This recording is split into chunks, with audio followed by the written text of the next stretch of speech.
resolutions. The system in Tanzania is that first these mines are invited to the local meetings.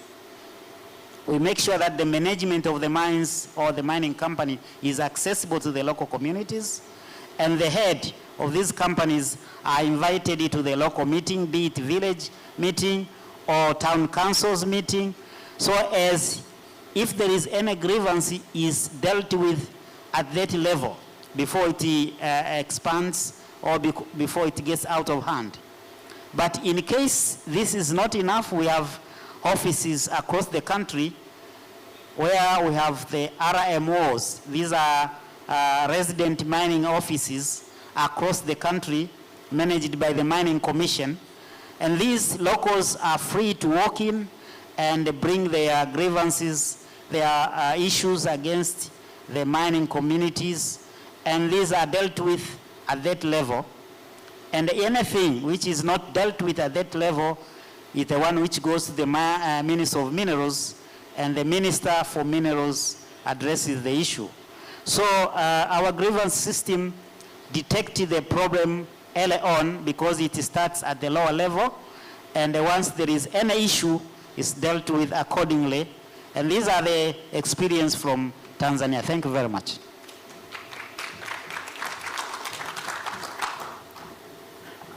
Thank you so much, Alphonse Kalugendo, on the insights in Tanzania. Very interesting insights again. We see community in terms of local content and the use of local services and products. And of course, you do highlight that there are challenges as well in terms of the import content of the locally sourced products and services. I think with that, we go on to the next panelist. Thank you so much, Alphonse. Next panelist, Professor Dulacha, Galgalo. Again, 10 minutes.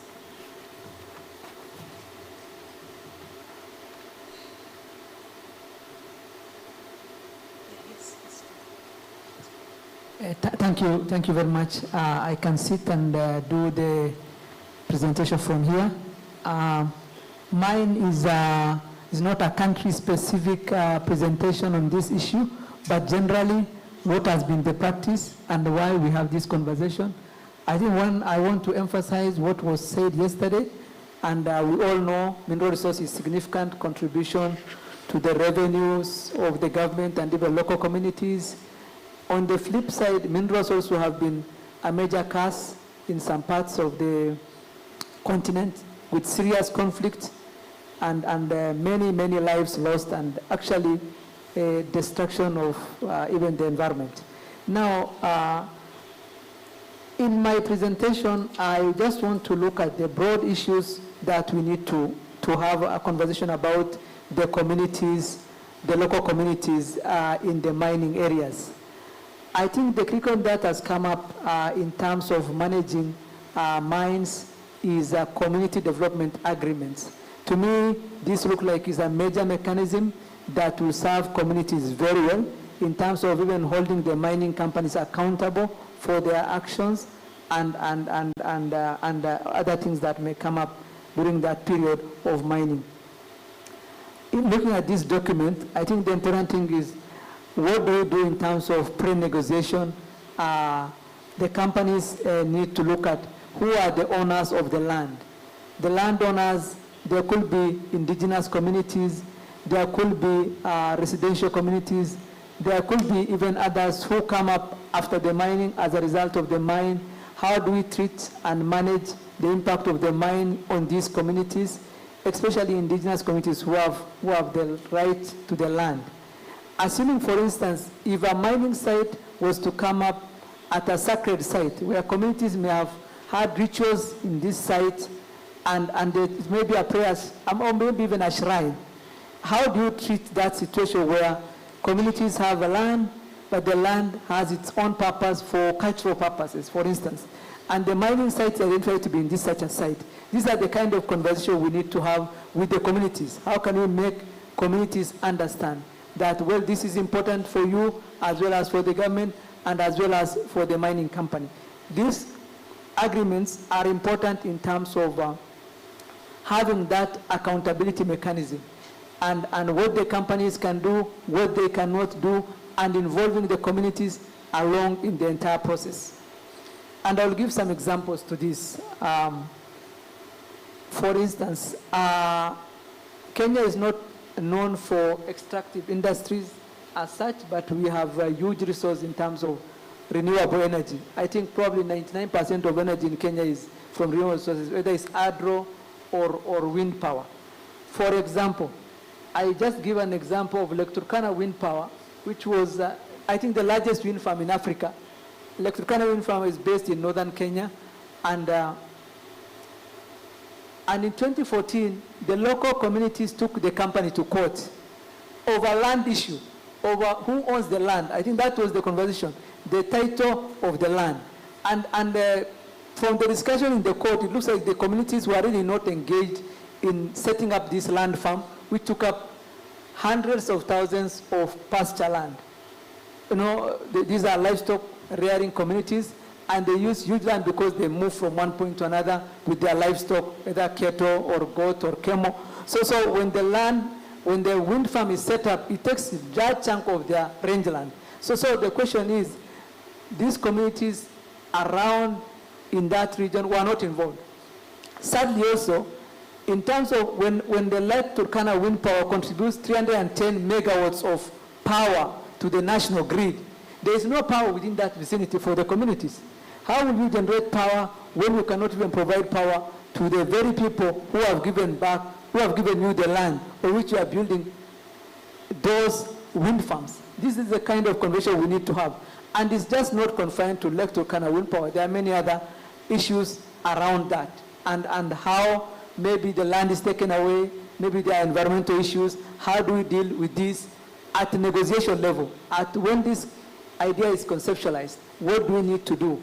I think these are things that we need to look at. In terms of grievances mechanism, I think, when I look at some of the CDS, I see there are mechanisms put in place in the agreement. For example, I looked one at Afo Gold Mine in Ghana. There's some kind of consultative committee that is working with the company and the community in matters grievances and how to handle those community grievances. And if you look at some agreements which are more complex, a diamond mine in Australia, they have set up an advisory board, a board that is basically meant to deal with issues to do with the community and other stakeholders and the companies. Again, there are different models, which is best for us. How can it work for us as a country or as a continent? Is something that we can borrow from other practices all over. But overall, this is what I want to say. In terms of community, I think number one, community participation is very central to the success of mining and mineral extraction, and also for the community to benefit. If only they are involved, if only they know what these minerals are going to do for them. I think that participatory approach is very important. Number two, the issue of human rights. Fundamental rights of people and communities could be breached as a result of this extraction of resources. How do we ensure that the agreements as designed fundamentally takes into account the rights of the people to ownership of the land, to the environment, to decent living? And if some of these are implemented well, I think if you look at SDG 17, talks about poverty eradication, decent living, sanitation and water, clean environment, issue of justice, climate change, all these are captured in SDG 17. If mineral resources are used well and communities are well informed, I think it will be very good basis or even a route to meeting Sustainable Development Goal number 17 for local communities in various mining regions. And number three, I think policy is very important. Policy framework, well, I don't know how much we have looked at this, but it is really important for us to ensure that we have an important framework that will also involve legislation that will be in place for the purpose of enabling communities to be able to address the issues. For example, if you look at the electrical wind power, the community went to court and the matter dragged in court for 7 years. And the community won the case, the company appealed. It went on for another 3 years, the appeal process. 10 years in court, and these communities are not that rich. They don't even have the money to get the lawyer to go to this court. So it's really painful and draining on their resources. So it's really important for us to have that grievances mechanism in place. But because they are not there, they have to seek redress in law. Policy advocacy, I think, is very important in terms of civil societies. I think the role of civil society is very important in communities because most of our communities, education is a big issue. They may not even know their rights.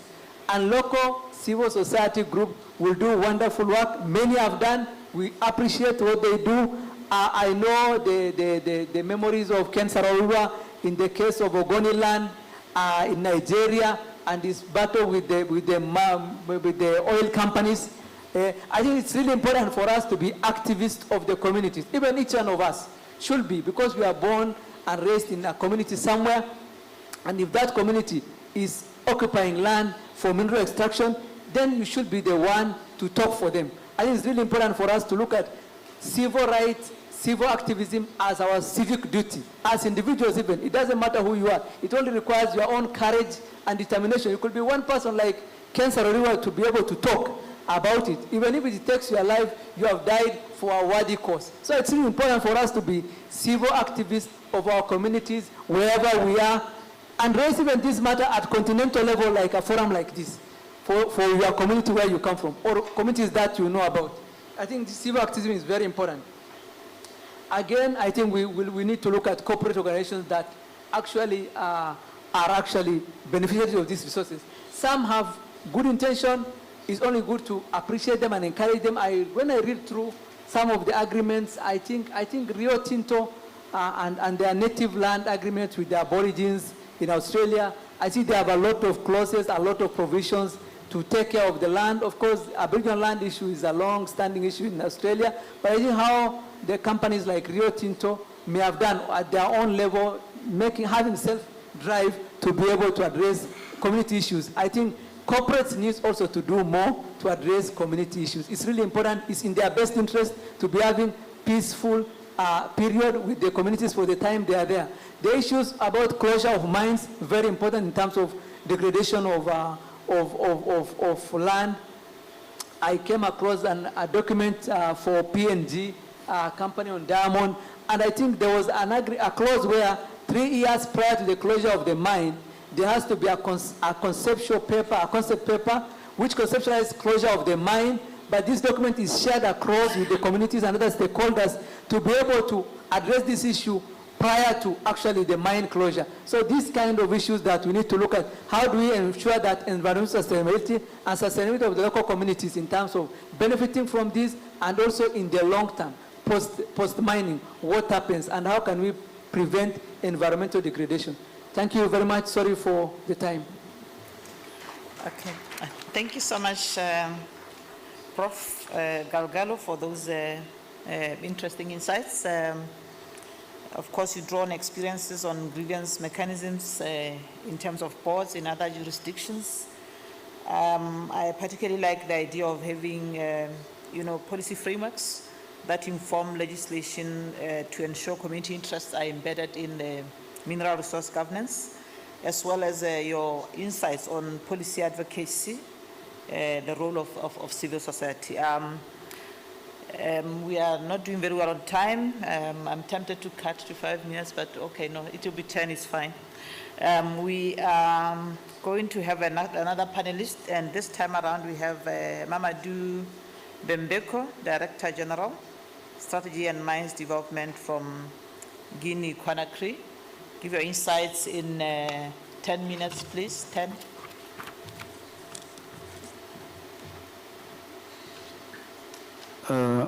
Merci beaucoup, Madame la modératrice. Je serai très content d'être parmi vous ici. Bonjour. Good morning, distinguished participants. I would like to say that The theme of this panel is very interesting because it centers on the growth of local authorities within the framework of mining activity. I would like to say that Guinea is a country that has a mining tradition. We started mining in 1973. We mine bauxite, gold, iron, artisanal diamond, and other building materials.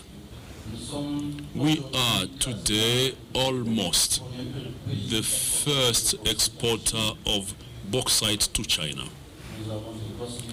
We have huge gold mines with production volumes that can go up to 700,000 ounces. We have a mining policy that stipulates that the mine development should benefit all the Guineans, and this should be done in a win-win partnership. We note that during the previous few years, despite all these voluminous levels of exploitation in bauxite, we went from 19 million tons. We are producing 26 million tons of bauxite that we export. When we walk around our towns, when we meet our communities, people tell us, while the bauxite, our mineral resources are being exploited, while we're exporting, we are becoming, the more we export, the more poor we become.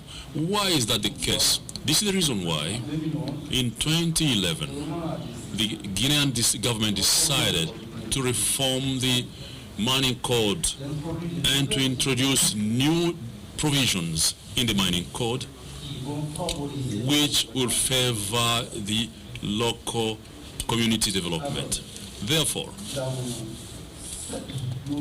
in this with these new provisions, the government of the Republic of Guinea, while reforming its mining code, introduced through three mechanisms. The first mechanism has been the creation of a fund which is called Fund of Local Economic Development. This fund is linked to the turnover of the mining company. For instance, 1% of this turnover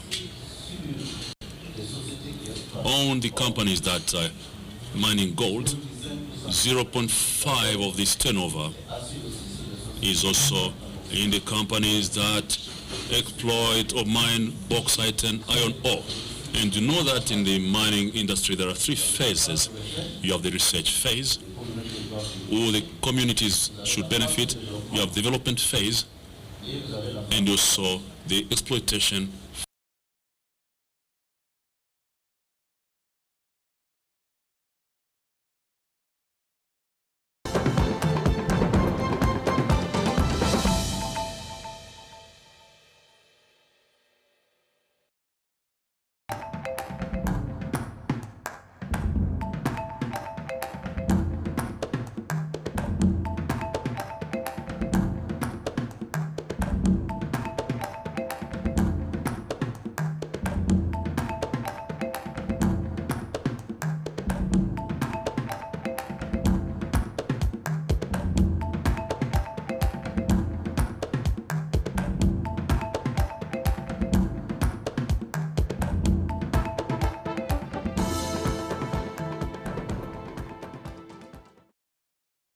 The all-new #PushaBW at a Chencheng Show, hosted by Khao Nadindwe and Sean Mongatane on BTV News Channel 289 every Sunday at 6:30 p.m.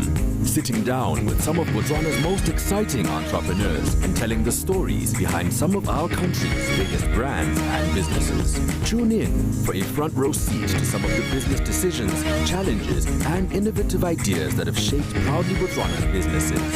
The PushaBW at a Chencheng Show, on BTV News Channel 289, Sundays at 6:30 p.m. Proudly brought to you by Botswana Investment and Trade Center and Mindset Change Botswana.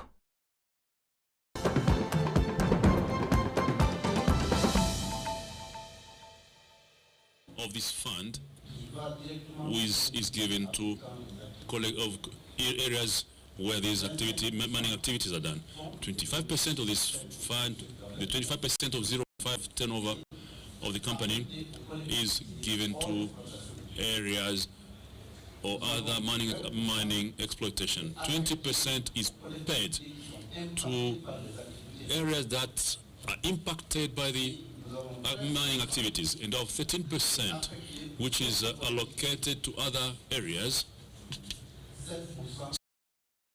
according to institutional structures in the zones where these mining activities are done, local government, governors, for them to make a follow-up on mining activities and other services such as environmental services and rural development for the to make an oversight on mining activities.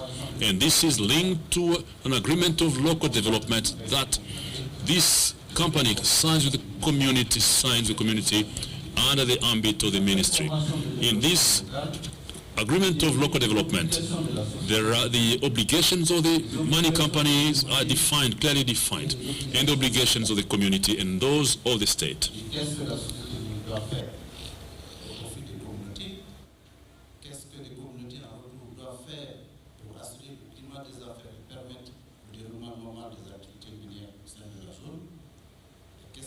In order to end this mechanism has allowed, that is in the implementation phase that I mentioned, that is to brought into place, and I can tell you that this mechanism is functioning very well. During the research phase, there is Guinea has created a tax that is called superficial tax in relation to the area that has been allocated, in that it covers the research phase, and this tax is also devoted to community development. Another tax included in the mining code, it's when you receive a research permit, it must be authorized by the Ministry of Environment in order to create roads, and this tax is also given to the community. When you combine the Fodel tax that I mentioned, that is 0.5% of turnover for the companies that are exploiting bauxite and those that are exploiting gold, and superficial tax. If you combine these, it's a lot of money that goes to the community. But the issue that comes up now, it's the issue of governance of the funds that are allocated to the communities. And this is the model that the Guinea has put in place since 2011, which provides investment in community in order to improve the well-being of the communities within the context of mineral resources exploitation. Now, I'll talk about challenges related. There is a governance challenge, and we are facing that. These are important resources. Our communities well equipped in order to put up projects, and that can be funded through the local development fund. It is an important challenge of governance and transparency and credibility of the projects that must be managed by the communities. With regard to the second question, how these companies can take part in the management of mineral resources. In Guinea, we have organized what we call that is a round table kind of type round table, whose first session was held in 2018, the second in 2022, and this round table allowed the mobilization of the local communities, the institutions such as the World Bank and the African Development Bank, and also other financial and financial partners. And this allowed the government to raise, to actually compile recommendations from communities in order to improve the governance in the communities. From those proposals, we came up with roadmaps which took into account the development needs of the communities. These are initiatives that can contribute to the involvement of communities in mining activities. The second issue, they are involved in the validation of the feasibility studies and also impact assessment studies. And when we talk about these, we have the a plan of action for compensation, and communities are involved because they define access to land. Another aspect where communities are involved, that is the negotiations of mining countries, contracts. These are tabled before parliaments. There is a mining committee, and the communities give their ideas, their contributions before mining contracts are signed. And this allows the communities to understand the provisions of various contracts and that are signed. Another aspect, we talk about Guinea. There's a $20 billion project for infrastructure. The government of the Republic of Guinea requested what is included in the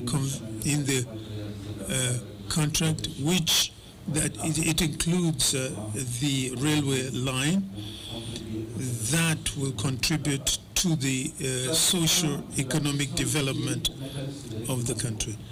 With regard to the resolution of conflict, we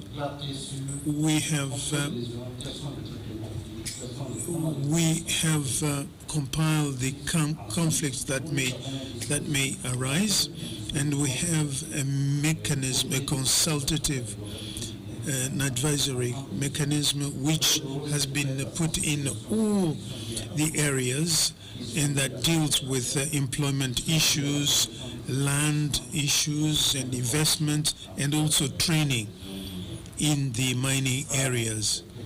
And this has been successful, and it works very well. And they are managed by local government and also the central government. And ITI also contributed to the declaration of information. Thank you very much. I thank you. Mamadou, for those insights with regard to Guinea-Conakry. The takeaway for me here is in terms of decision-making roundtables, as well as community participation in mining contracts negotiations, and the challenges, of course, with regard to governance of funds which are in the local economic development fund. With that, we have the last speaker. Last speaker is a big panel. Bear with us, delegates. Last speaker is Nelson Narizile from Morupile Coal Mine. You can be as brief as you can, sir. Please, 10 minutes maximum, though. Thank you, Madam Moderator. I feel being put under pressure because I'm standing in between us and a leg stretch. But nonetheless, as mentioned, my name is Nelson Narizile, Head of Beneficiation at Morupile Coal Mine. Beneficiation here with regards to the minerals themselves and not on the topic. However, I think it's a pertinent topic for us to discuss here today, and I'm privileged to be here amongst this highly esteemed crowd. I think just to start off, I'll try and restrict myself to the question itself, but I think when you're looking at a mining development, you'll start off with exploration, then development, and then ultimately closure. Once a mine is being developed, what you tend to find is that the organization that develops the mine will come in with the capital, the technology, the skills, and in that in itself, it creates a community. That finds an already existing community that has expectation in terms of what they would like to benefit from a mine that comes in. And one of the most visible or the most obvious benefit for a community will be employment, right? What we've seen, or, I've been fortunate because I've grown up in one of these communities, in one of these mining communities. What you'll find is that there will be migration from within all the other regions close to that mining site. And that tends to grow that community. And everybody within that community has an expectation of benefits from that mine. And therefore, it's incumbent upon the mine, as Professor Graham mentioned earlier, to say at the onset, in terms of looking for your social license to operate, what are you putting in place to benefit these communities? And what we have experienced in Botswana is that we've seen, obviously the corporate social investment part of the benefits where, we start to focus on, obviously, employment, but education, upskilling of people, health, and infrastructure. So the mining companies tend to build infrastructure, not necessarily to benefit the communities on the onset, but they build them in how they get or they export the product. Because remember, at the beginning, the product we do not beneficiate here, we do not sell here, and therefore the mining companies will then tend to build infrastructure that will allow them to actually export this product. So what we've been fortunate in this country is that we've already got structures, or we do tend to find structures that have existed, i.e. we have a khotla system or a tribal administration system that had already existed, which is an area for engagement that allowed for mining companies to begin to engage right at the onset as they come into these tribal areas. We've also then seen, as our nation has grown, we've seen the engagement with local governments and national government. And therefore what we've seen now is how the mining companies need to integrate their plans of beneficiating the mineral, but also creating infrastructure that's in line with the expectations of the existing communities, the expectations of the national government, and the development plans that they have in place.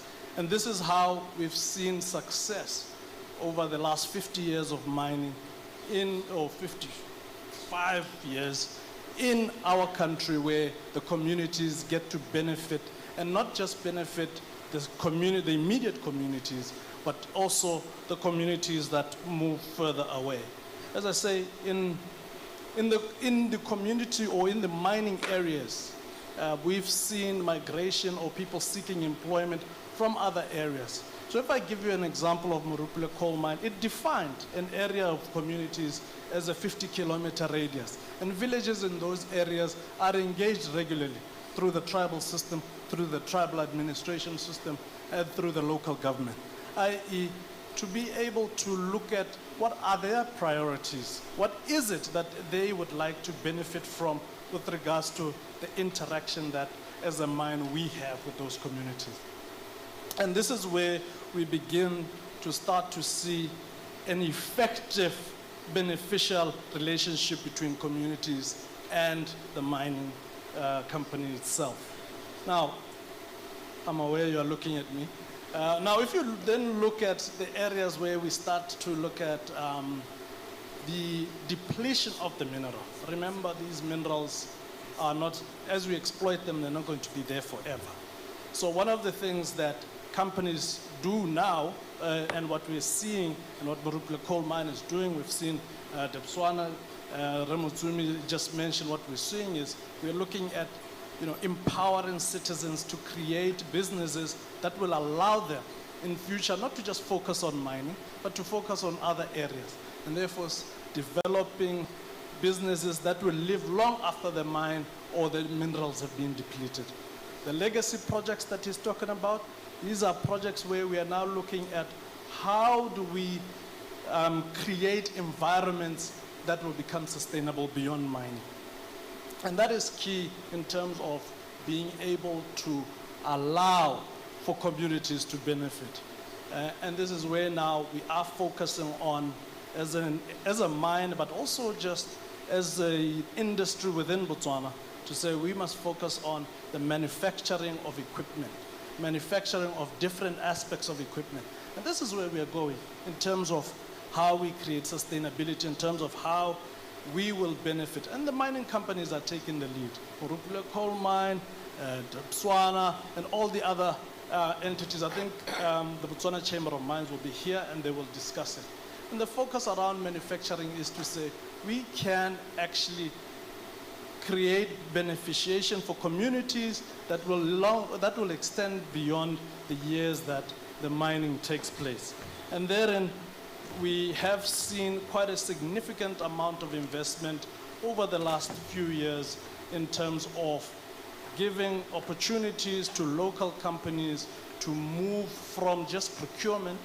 If I give you an example of Morupule coal mine, we've spent about $750 million pula in the last 2 years on citizen spend. And now we're moving from that and saying, now we'd like you to not just procure externally, but start to manufacture. And therefore, we're engaging companies that will be manufacturing, source raw material, and manufacture from here. And in future, be able to export that and create the benefits that we require as communities to be able to benefit from. I think in terms of grievances, I think there's been a mention in terms of how we redress that. But again, the Kutla system allows us for communities to be able to engage. It also allows that for facilitated discussions and engagement in terms of solutions, because oftentimes the solutions are not monopolistic to the company itself or to the individual themselves. And therefore, a tribal administration allows that, a local administration allows that. And therefore, even as we hold our own internal committees and processes that we put in place to say, when somebody comes in from the time that we established the mine or the time that we expanded the mine and engage in their grievances, we still have processes that are more transparent, processes that are more engaging, We have reports that we can actually share with communities in terms of annual reports that show what has been material in terms of the affecting our communities. I think I'll stop there because I see the lady here is a little bit, but thank you for the opportunity. Apologies, I've put you under tremendous pressure. Apologies for that. We really running out of time. I think we have time for 3 very key burning questions. Just 3, 1 minute, you are done in terms of questions. I see a hand over there, and then 3, then the gentleman at the far back, and Dr. Makoba here, yes. In that order. Very quick questions, please. Yes, thank you so much. And just to save my 1 minute, please allow me not to thank your panelists for the interest of time. I think before I get to the question, I have 2 concerns. The first one would be that in our view, the extractive sector is made of 3 key stakeholders, being the government, the mining companies, and the community. Of course, they will have some varying expectations because the government will expect to expand its GDPs and then also create more jobs. And the communities, of course, they will expect a lot. Like it's been said, they want to get jobs, their livelihood to improve. Only the third stakeholder, we have one expectation, and which I will not mention it here, but we all know it, that the main expectation is to maximize profit. And during this maximization of profit is at the expense of both government and the community. Now, I think my question will be directed to Motsomi. Just to find out how many, since they've been mining for the last 55 years, how many community development agreements do they have at the moment, and if you can able to shed light on which communities have they engaged or they have that agreement with. And then the last question would be, in terms of grievance mechanisms, there are some companies which they normally use the slaps in terms of where they want to silence the human rights defenders. And my recommendation, which is the last one, would be probably it's high time that the mining companies, they give communities some certain percentages in the mining companies, probably like 5% or so, so that the community feel they're part and parcel of the company. And lastly, I think it's high time that the mining companies, they need to do the human rights due diligence as much as it's expectation for them to do the environmental and social impact assessment. Thank you so much.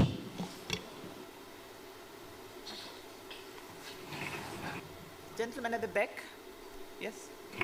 Okay, thank you. I would like to engage, my name is William Waiti, and my company is called Tatrailers Incorporated.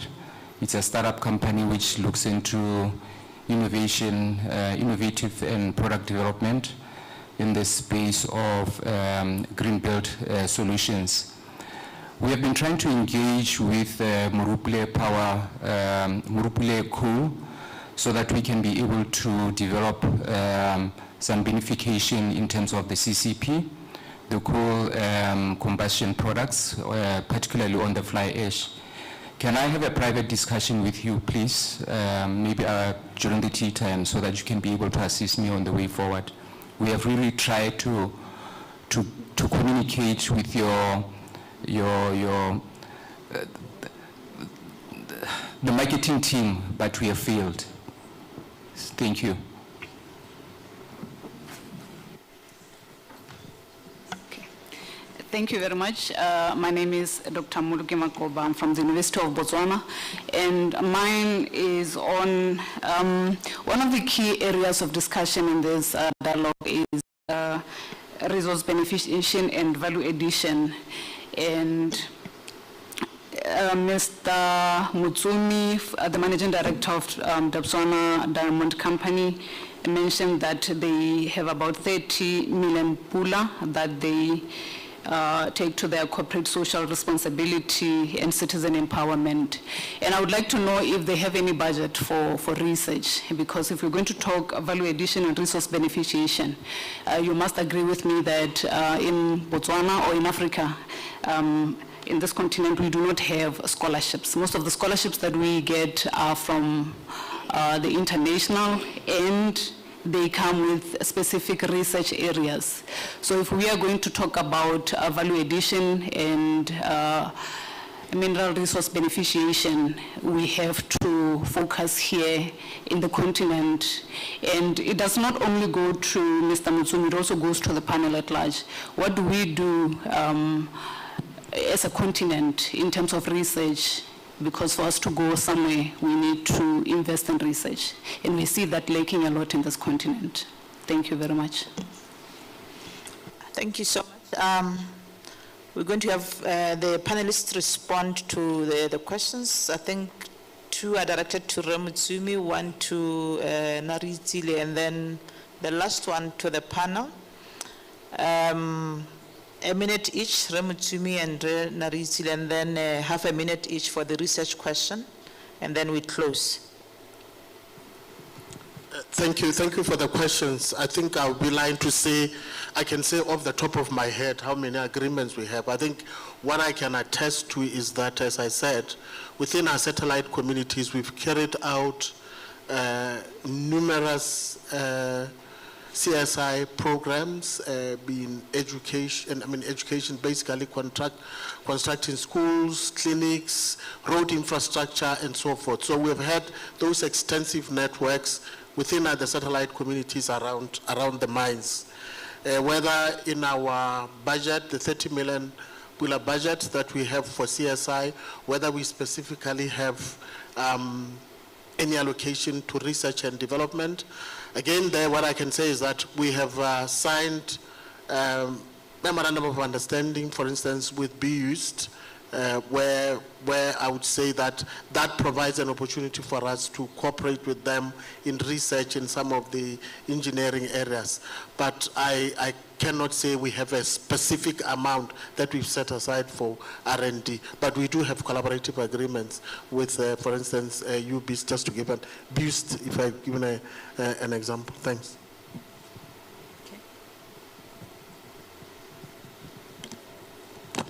I think mine wasn't a question, but rather a request to engage, which is fine. I'm happy to engage. But I think if we've just to respond to the one on research, yes, I think the memorandum of agreements exist. But what we've also seen is some of our employees have gone on to do PhDs, to do masters, in doing research and working with what we currently have on the ground based on what our operation needs. Very limited approaches, but we do get approaches from other institutions that require research, and we consider them on an ad hoc basis. Thanks.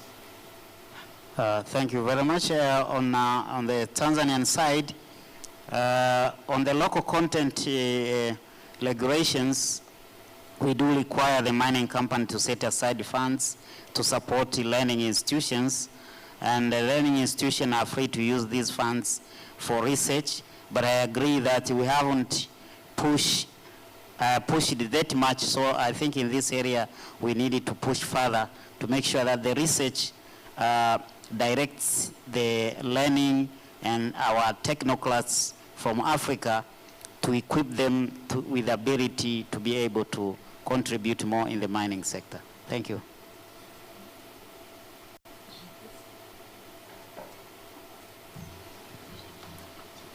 Ok. S'agissant de la Guinée, with regard to Guinea, the implementation of the Simandou project, there's a protocol, MOU. The government gives 5% of the revenue to finance education, and through the provision of scholarships to young Guineans for scientific field, and this is included in the agreement. We are also we are engaged with the mining companies who support the mining ministry, the Ministry of Mine, to support the training of officers. And we fund these activities are these trainings are funded by the mining companies.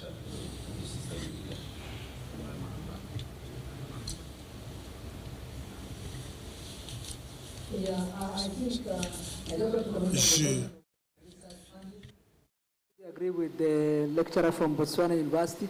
I think there are enough resources in the sector, and it's good to finance postgraduate training, even postdoctoral research work, maybe localized to the communities, or even the country, or even the continent, and even how to engage our diaspora. We have significant academics who are real giants in their field of study. It could be in mineral, it could be in agriculture, even beyond mineral resource, how other sectors could be funded, like agriculture, livestock, and maybe other resources that we have as a continent. How can we actually make research an important input in terms of policy decisions, in terms of legislative development, in terms of even building capacity, even at the local level. We have Africa Research Universities Alliance, for instance. How do we use such a forum of university academics to be able to move agenda for the continent, based policy, evidence-based policy action that we are going to take as a continent? I think research is very fundamental, and funding is paramount, and we must make it a priority. And for those who are in the sector, please support academics in what they do, because at the end of the day, the knowledge is as important. We are as important, as competitive in this continent and in this world, as good as our ability in terms of knowledge and expertise. If we can build human capacity, we can even do some of this processing here. Why do we have to export raw materials? Because we can't process, because we don't have the capacity. How can we build capacity? It's only by true capacity building in teaching and research. And I fully agree with the academic here, as an academic myself. Thank you very much.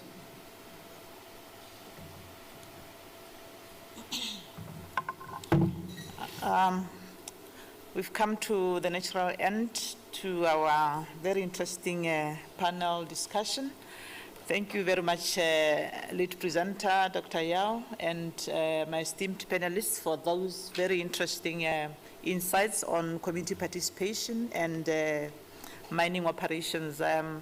Apologies for not allowing, I could see some hands, but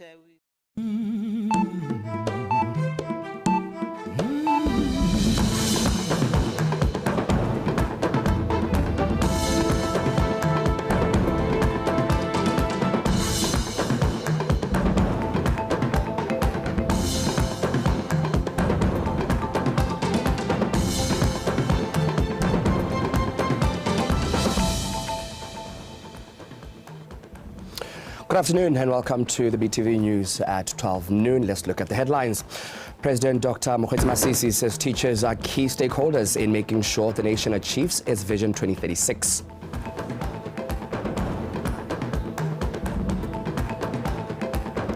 The Digital Transformation Coordination Board advised to ensure the digital agenda is achieved without fail. And a sports VTM club exits the Botswana Premier League due to financial challenges.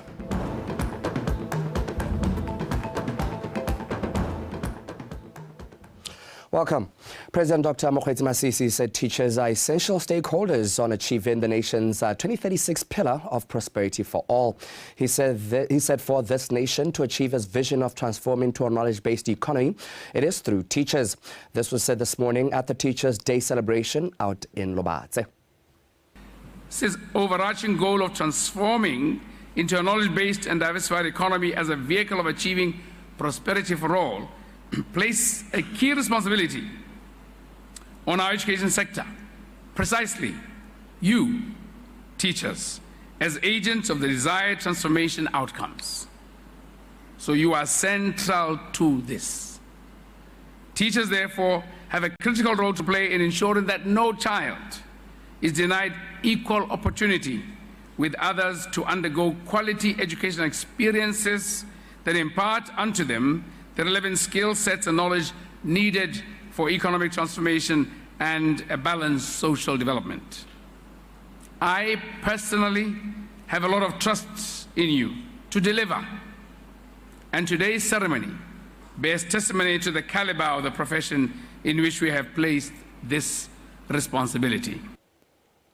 Still at the 2024 National Teachers' Day celebration held in Lobatse, the Minister of Education and Skills Development, Dr. Douglas Tebe, has greatly appreciated teachers for showing incredible resilience, adaptability and innovation to ensuring that learners continue with their education despite challenges.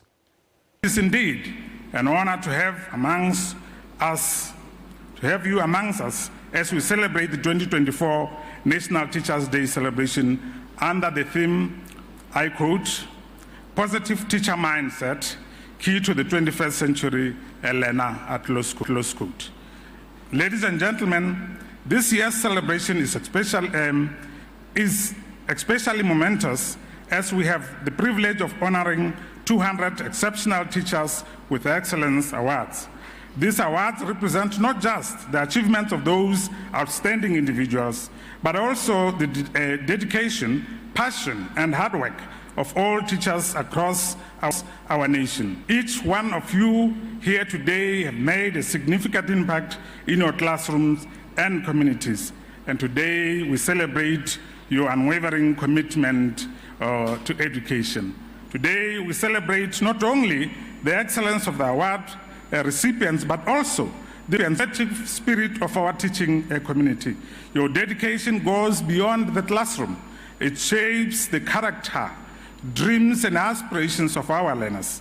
You are mentors, guides and role models, and your influence extends far beyond subjects you teach.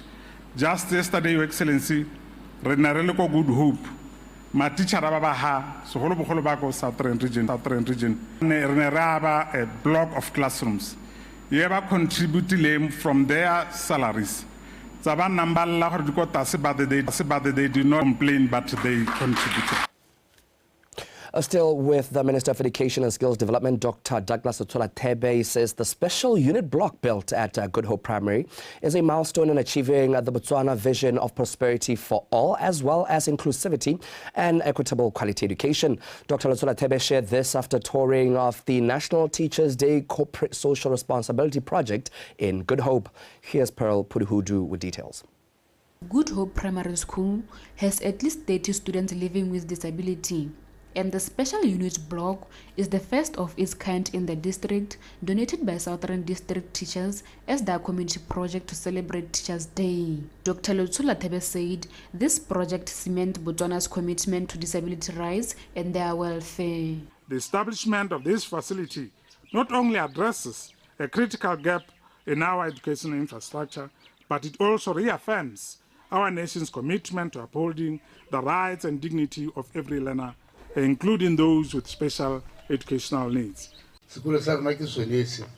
This is a great development to our school, as it is the first to have the special needs block in our district. The project stands out as a commitment to giving quality education for all, and this is also a way of giving back to the community.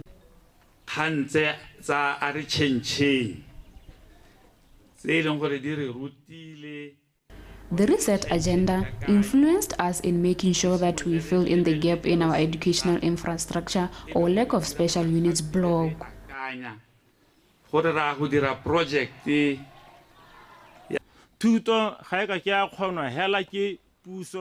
The government cannot do the work alone, but rather all the stakeholders should play their role in students' education. Good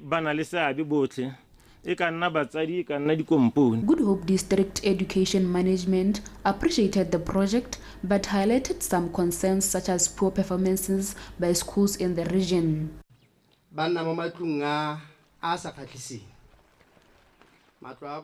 We have a challenge of shortage of classrooms and staff houses, and some of them need to be renovated.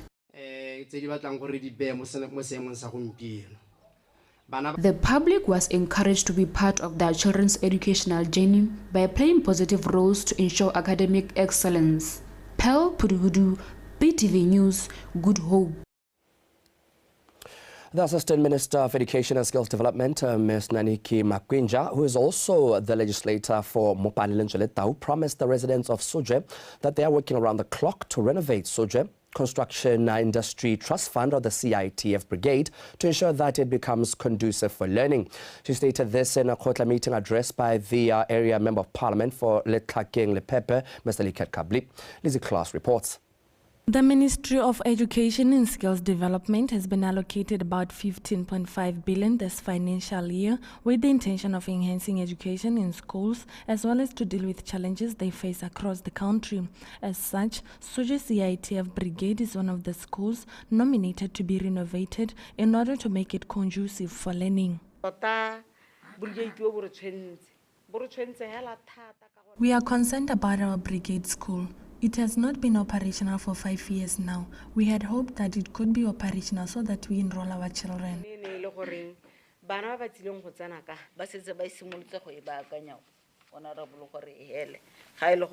We have started to renovate Brigade. If the renovations have not yet commenced, it is due to some delays, but the funds have already been released to cater for the renovations so that the students can be admitted. The renovation of Soja CITF Brigade is one of the ongoing developments in the village. Henceforth, there has been a request by the residents for the village clinic to be upgraded into 24-hour health facility since it delivers services to Soja and surrounding areas. Sometimes we spend the entire week without electricity. If it's cloudy and windy, we experience power cuts, so we are pleading for the backup generator to solve this issue.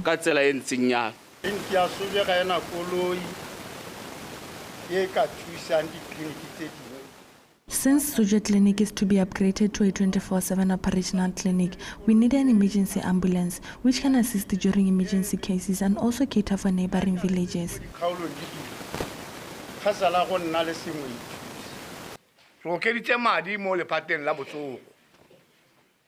We have allocated the Ministry of Health with large share of funds, looking at the fact that we need ambulances and to buy medication, so I trust that we should have these necessities in Soje. Mr. Kabli also updated residents about the new laws made in Parliament. We are experiencing a challenge of drugs and substance abuse. Our children are involved in drug usage, which is a thorn to us. We have implemented new policies that addresses drug usage. For one involved, people will be arraigned. The residents were encouraged to utilize the government initiatives to improve their lives.